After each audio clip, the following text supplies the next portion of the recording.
Thank you very much for your time. I'm really looking forward to this conversation. Me as well, Hugo. It's been an exciting year. Yes, so let's talk about 2025 before we start to forecast 2026. 2025, obviously the biggest change is the return of Donald Trump, and certainly you and I and our collaborators have written much about what has been coming from the White House. What are your balcony view thoughts on 2025? Well, I guess I should start off with the Fulcrum itself and the fact that you and Belinda Dumont as associate editor and you as executive editor took the reins of the Fulcrum as of January 1st or 2nd of last year. You had been with us 8 months before in various capacities, but you really took the reins. And in terms of the Fulcrum itself, that stands out the most to me.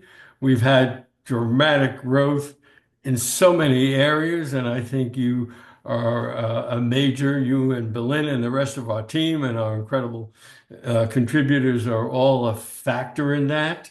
Um, Last year, we had about 3.5 million views. We had over 2 million individuals reading our content. Plus, we're picked up by a lot of other news, digital publications around the country from MSN, Smart News, Apple, and I probably left the Newsbreak and might have left out others, and more local newspapers because of the state of the industry looking for content. And so much of our content deals with local issues, are picking up more and more of our content. So that's a big takeaway for me, just the progress we have made under your leadership. The other big takeaway is the drama that is the Trump administration and government and democracy in the United States today, and how we, as a nonpartisan uh, journalistic entity, how we find that balance. And I'd be glad to talk about that more, but it's been a major focus of ours to uh, maintain our nonpartisanship, but not ignore uh, dangers when we see them and let the cards fall as they may. And if people interpret that as being partisan, well, so be it. But we are true to our mission and will remain true to our mission. Yeah, well, first of all, thank you for the kind words. Speaking for myself, and of course, also, I think it is true with Belen. We're very happy and very grateful to be part of the Fulcrum team. One of the standouts, I think that I'm most proud of in 2025 is not just the focus on the core, right? Democracy and civic engagement, and highlighting some of the challenges that we're all facing, but also leaving room for solutions, right? For ourselves and for collaborators to dig into, hey, it's important to highlight what's not working, but it's equally important to have conversations about, well, how do we go from here to there? And I think that's one of the things that has resonated a lot with the readers to the Fulcrum, the audience to the Fulcrum, and a lot of the feedback that I've received both from the audience and from collaborators is just that emphasis on not just talking about what's wrong, but outlining possibly what a roadmap looks to what right looks like. And it's almost unfair to talk about some of those collaborators, all of them talented, but in particular, I know there are two collaborators you want to talk about. One is Amy Lockhart and F. Willis Johnson. Tell us about those two collaborators. Well, they're quite different, uh, and they really speak to the scope of the fulcrum. I think we try to report on news when it's important, and we try to be current. We have considerably reporting on democracy reform, what we need in our country to create healthy self-governance, whether it's gerrymandering reform, campaign financing reform, etc. We're very cognizant of issues related to voting rights, the rule of law, etc. But Amy Lockhart from the Midwest uh, is very powerful in telling the stories that adds the humanity to the work of what we do. And the response has been incredible. She really speaks to how democracy impacts real people in their everyday lives on the local level. And F. Willis Johnson, who I know very, very well because as some of our readers might not know, the Fulcrum is a organization that's a part of the Bridge Alliance Education Fund. And F. Willis Johnson was on the board of directors for several years for the Bridge Alliance, and I got to know him quite well. And he what has become a pejorative three words in our vocabulary since the recent election, uh, diversity, equity, and inclusion. Uh, he speaks to these issues in a manner that I think separates it just from those words that people tend to have knee-jerk reactions to, and really gets into the core of what Americans need to hear, what we want to be as a nation, what separates us or should separate us as a nation in terms of giving voice to all Americans. And he has a special way of doing that. And so those two writers come to mind immediately, but remiss a bit in not speaking to all of them. Yeah, but two really great examples, as you've mentioned, that add not only diversity, equity, and inclusion, which, as we've seen in the last year, even before the return of Donald Trump, has been weaponized politically. But for us, it's an opportunity to double down on DEI and really the positivity around diversity, equity, and inclusion that historically has been proven to be an asset to the story of our country from its founding to today. For me, likewise, very difficult to point out to two collaborators out of the dozens of collaborators that really help us make the Fulcrum what it is.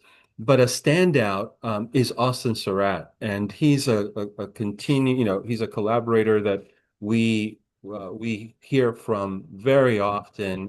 But I remember in particular one of his writings that struck a chord was titled "Why Blue States Had Better Get Busy Gerrymandering," and Austin's point was blunt. Democrats can't rely on old norms while the system is being reshaped around them. He argued that aggressive gerrymandering in blue states isn't just partisan payback, but a necessary step to protect a functioning Republican form of government. In his view, with democracy at risk, redistricting becomes less a political tactic and more a constitutional obligation. Now, again, popular, and not necessarily because people were supportive of his perspective. Some countered it, and it's understandable. But I thought that particular piece really spoke to a lot of what happened in 2025 in regards to Republicans followed by Democrats really redrawing maps in an effort to retain power and really start to try to manage the outcome of the 2026 midterm elections. The other person or that I would, collaborator, it's really a collection of collaborators, and it's something that I'll be talking to a little bit more later. And that's a group of collaborators that came through the Fulcrum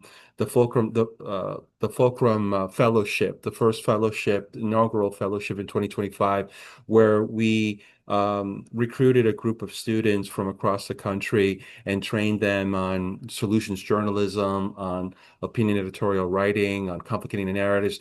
And the first assignment that they had was about what democracy means to them, really defining that. And based on that answer, what is the health of democracy? And one of the students, Jessica Meza, who's a student at the University of Nebraska Lincoln, she wrote a piece called "Why Democracy Doesn't Serve Me as a Latina," and she spoke um, first person about why she believed democracy doesn't serve her as a child of immigrants, and just seeing again firsthand the struggles of her parents, like so many other immigrants coming to the United States to for a better life, but then also what we saw in 2025 and certainly continues to escalate the hard stance of the Trump administration in regards to illegal immigration, but also just the some of the tactics and of course culminating and unfortunately in what we saw in Minneapolis in the first week of January, with the shooting death of Renee Good. So I thought it was her piece, Jessica's piece, really provided us an authentic window of what there's a lot of coverage of, but so seldom do we hear from the people that are most affected by those by the decisions from the Trump administration. And a lot of what we saw in regards to separating families, not really going after, as the Trump administration had claimed, the worst of the worst, but really going after people at their workplace, right? These were people, hardworking people, people picking up their kids at school, people being picked up, on their way home, friends and neighbors, people that we see every day, and not necessarily these hardened criminals. So I think both Jessica and Austin really captured a lot of what we experienced, all of us experienced in 2025. Like you to talk about the 50, the Next Gen program, and a couple of other, or at least one other new program for this coming year, and your plans for expanding them. I think our readers need to know about this because we're more than just a publication that people can read. You're doing phenomenal work in terms of interviews like this and videos. I'll start with what I mentioned previously, and that's the Fulcrum Fellowship. I again, and I know I'm speaking for you. The Fulcrum, the Bridge Alliance, um, it part of, and I see it as a tree, right? So one of the branches is we want to invest in the future of journalism, and the Fulcrum Fellowship, and which is a part of the Next Gen initiatives, and how the Fulcrum is working with schools of higher education across the country and certainly students, is helping us really um, invest in these students and in helping them, giving them a leg up, a healthy start to what I am very hopeful will be a positive and productive career. So we have a 10-week, we have the inaugural Fulcrum Fellowship last year, 10-week program that again focused on training, as well as lending our platform to get their work published, and through partnerships with other organizations like the Latino News Network, like NPR Midwest Newsrooms, and others, the opportunity for their work selectively to have even larger audiences. So I was very happy about that. And again, we tapped into something that often isn't seen in news organizations, and that is the perspective of young people. So often we see that energy manifest itself in protests. Certainly, a lot of the decisions that are being made at the federal, state, and local level affect them, so they're often talked about, but not spoken to, let alone listened to. So for them to not only get the training, but have the opportunity for their voices to be heard through their writings on the Fulcrum and through their partners is amazing for them. And it really speaks to what you said earlier. our investment in diversity, equity, and inclusion, because DEI is much more than the aesthetics of of DEI. It's also about some of the things that we don't readily see, whether it's sexual orientation, whether it's where you you've been educated, where you grew up, and so these things are very important. I'm happy to say and happy to report for 2026 that the fellowship will be held twice this year, once in the summer, and we have open applications for that, and once and again it'll return in the fall, in the fall, thanks to a partnership with the Hortensia Zavala Foundation that is funded by my family, that very much like the Bridge Alliance, is investing in the future of journalism. So happy to see that expanded. You mentioned the 50, which is our 4-year initiative, again, looking to not just write about different communities, but spending time with them and going where they live. And I've had really the privilege to, in year one, visit 12 different states, from the East Coast to the West Coast, and learn from different communities about what motivated them to vote in the 2024 election. Not necessarily who they voted for, of course, they can share that, but what motivated them to vote? What was it, hope?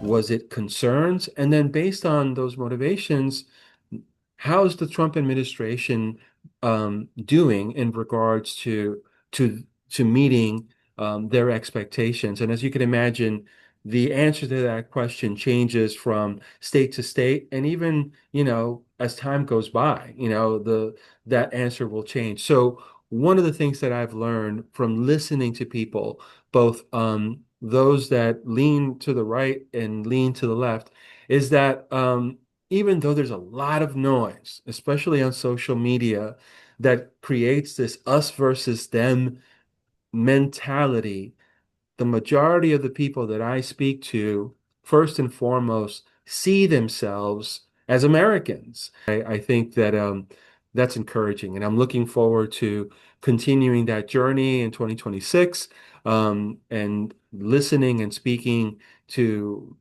different members of communities, all but regardless of our similarities and differences, all of us, Americans, all of us, residents under one flag. No, it's all very, very exciting. And um, you asked me, what I'm most excited about, and there are quite a few synergies. So um, maybe what I am focused on through the Bridge Alliance uh, is not separate from what the Fulcrum's focused on at all. When you spoke of the work we are doing for the program for young journalists, I know that reaching out to young people is a major focus of both of us, because ultimately the success or failure of our democracy is going to depend on people in that age category of 18 to 35, 18 to 40, people who I ask them a lot in the year 2035, what do you want your country to look at? And these look like, and these questions are important. So I'm particularly excited about an ongoing project that the Bridge Alliance does. And a lot of the projects we do in partnership with other great organizations, because all too often, I think in the nonprofit world, things can't scale or be amplified because we just don't have the resources. But if you combine the financial and the talent resources of two organizations or three organizations, the likelihood of success and making a real impact increases. So we're on our third year with an organization called the team.org, which has works with athletes, college athletes across the country, and thousands of them, and has been doing so for several years. And we have a program called the Engaged Athlete Fellowship Program, where these young athletes who are in a sense, pop culture stars are on their campuses. They can be an important source of getting other students interested in their community, in their government, in helping make democracy work. So we give fellowships to roughly 30 every year. We're on our third year now. We had over 200 applicants for the 30 fellowships for this year. And these student athletes, they have a short leadership training program, but ultimately what it comes down to is they have a project and one that'll be announced in 2 weeks. We are calling it the Architects of Democracy. And again, we're doing it in partnership, we, the Bridge Alliance Education Fund, in partnership with a strong youth-oriented organization called Civics Unplugged, are providing fellowships. It's a year-long fellowship to young people from the ages of 18 to 30 who have been working in the democracy area, civic engagement area. And we've selected, I think, 8 or 9, maybe even 10 of these young architects who are going to really focus on what's important to people in our age category, what can be done, what's working, what's not working, what are our fears, what are our hopes, what are our dreams. And halfway through the year, we hope to take this, coalesce all this great thinking, and then provide some funding for real projects, the best of these projects that these young architects of democracy come up with. Yeah, no, and look, everything you've mentioned, again, very true to the Fulcrum's commitment, the Bridge Alliance commitment to next gen initiatives. I had the opportunity to speak with one of the Engage Athlete Fellows. Her name is Ella Shapiro, this Division I soccer player, who again is lending her visibility as an athlete to give back to the community and really focus on civic engagement, building leadership skills with these young girls, and many of them that come from communities that they look at Ella and they say, well, hey, if she can, I can too. So they're all inspirational stories, both in and outside of the field. And one thing, and I'd be remiss, to mention, and you've mentioned it also. It takes funding, right? The Fulcrum is free to read, free to watch, free to listen to, but not free to produce. And we're always grateful to all of the support that we receive from both individual funders and foundations. And I would encourage anybody who's listening to us, watching us, to please support the work of the Fulcrum by visiting our website. You'll see right at the top, support our work. No donation is too small or too big. It takes a village. It takes a collaboration, and absolutely, we need your help. It's a troubling and trying year that we have ahead of us, but um, I'm just optimistic for America. I believe we have a great country, we have great people, and if we can convince more and more Americans that they can make a difference, this is not a spectator sport. And if you have a half hour, an hour, or more to devote to your community or country, we can make a difference. So thank you for your time and thank you for everything you've done. Thank you. And thank you all for spending this time with David and myself. This is the Fulcrum Roundtable. Join us every month to listen to watch a conversation between myself and our collaborators on the great work that they're writing about, we're publishing. And we welcome, of course, your feedback as well. Don't hesitate to share with us your comments, both on our YouTube channel and also through emails. I'm Hugo Balta, Executive Editor of the Fulcrum. Thank you very much for your time.